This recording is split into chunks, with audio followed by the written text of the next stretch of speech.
ما دروغ میگوییم، دروغ میانگاریم، دروغ میسازیم و با این دروغگویی ها و دروغ بافی ها و دروغ اندیشه ها دیگران را گناهگار میکنیم. واعظان که این جمله در محراب و منبر میکنند، چون به خلوت میروند آن کار دیگر میکنند. 1000 ساله واقعیتی که اعترافش نمیکنیم. چرا؟ یا به طور دیگر گوییم اگر چرا آن را اعتراف کرده و به خود اقرار شده نمیتوانیم؟ اصلا بیننده عزیز این بازیافت نیست، سخن نو هم. چطوری که حکیم عمر خیام تأکید می‌دارند، بعد شاهنامه بیزوال حکیم ابوالقاسم فردوسی، تاجیک دیگه سخن نو، ایجاد تازه و هنر عالی پیدا کردنش مشکل است. همین گفته رو نیز وضع چنین است. شما نمیدونید؟ نه میدونید ولی اعتراف نمیکنید. ما دروغ میگوییم، دروغ عمل میکنیم، دروغ اندیشه میکنیم ولی اقرار نمیشویم. نه؟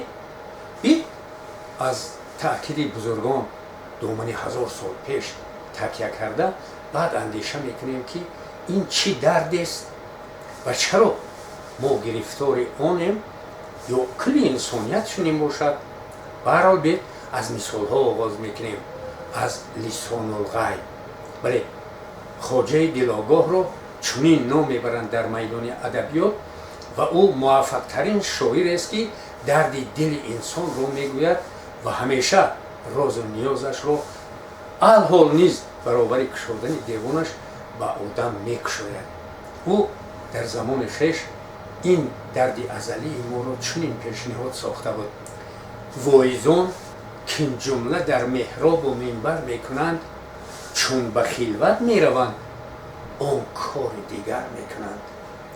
مشکلی دارم ز دانشمند مجلس، باز پرس توبه فرمایان چرا خود توبه کمتر میکنند؟ یعنی از همین کلانترامون، از میداندارامون، از بزرگامون سر کرده این درد سرایت کنند و آیا راه حل این باشد؟ اگر نه، وای به حال آینده هامون. نه؟ این درست‌تر اندیشه کنیم، بعد جواب گوییم.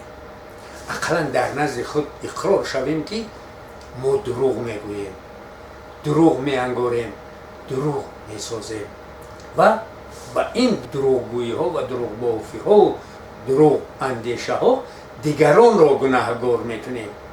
چنین آدم هیچ وقت اصلاح نمی شود.